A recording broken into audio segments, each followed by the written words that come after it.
Penuntun Saat Teduh Sinode Gereja Kristen Jakarta, Selasa 26 Januari 2021. Memikul salib.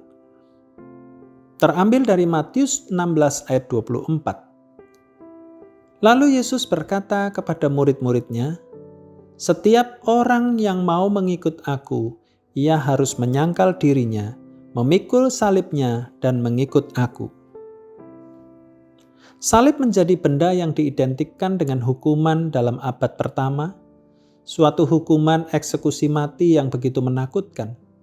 Pihak Romawi menggunakan hukuman penyaliban sebagai pencegah yang efektif terhadap pemberontakan yang berada di provinsi-provinsi Kekaisaran Romawi. Namun kita semua tahu Tuhan Yesus disalibkan bukan karena ia melakukan pemberontakan, tetapi demi menjalankan misi penebusan dan pendamaian bagi kita semua. Demi itu semua ia taat sampai mati di kayu salib.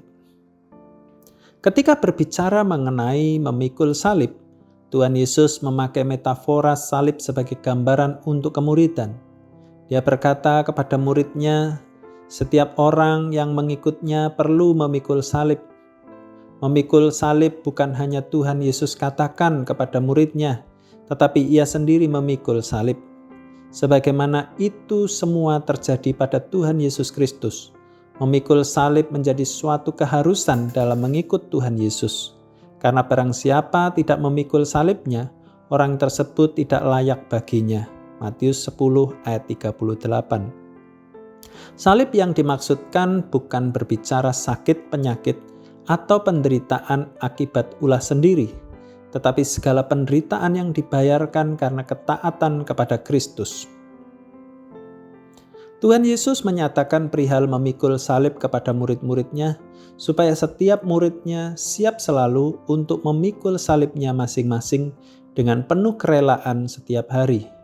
Apabila mengingat peristiwa Tuhan Yesus Kristus yang disalibkan, kita dapat melihat pada salib itu terdapat penderitaan, kehinaan, bahkan terdapat kematian.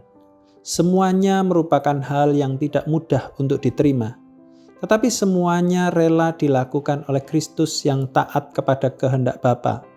Memikul salib juga berarti Kristus mengangkat umat tebusan Allah dibawa dari jurang maut menuju kehadirat Bapa surgawi. Selain itu, memikul salib berarti kematian terhadap dosa. Saudara-saudara, bagaimanakah kita selama ini? Adakah memikul salib Kristus dalam hidup kita? Mari kita ingat selalu, sebagai murid-muridnya kita bukan hanya dikaruniakan untuk percaya kepadanya, tetapi juga untuk menderita. Filipi pasal 1 ayat 29. Suatu penderitaan yang dialami di dunia ini karena hidup tidak lagi serupa dengan dunia. Akibatnya bisa mendapat hinaan atau sampai dikucilkan. Bahkan bisa sampai mendapat siksaan dan mengalami kematian fisik karena mempertahankan iman kepada Kristus. Semua penderitaan tersebut menjadi suatu panggilan untuk setiap muridnya. Sebagai seorang murid yang radikal, untuk kita dapat sampai pada titik tersebut, perlu ada komitmen untuk terus berjuang melawan semua keinginan dosa. Kita memikul salib untuk mengalami kematian terhadap dosa-dosa kita, karena sejatinya kita telah diberikan kuasa oleh Kristus untuk mematikan setiap keinginan dosa. Selain itu, kita memikul salib untuk mengalami bagaimana Kristus telah mengangkat hidup kita dari jurang maut menuju kehadirat Bapa. Seluruh hidup kita yang sedang memikul salib adalah hidup yang telah diterima oleh Bapa Surgawi.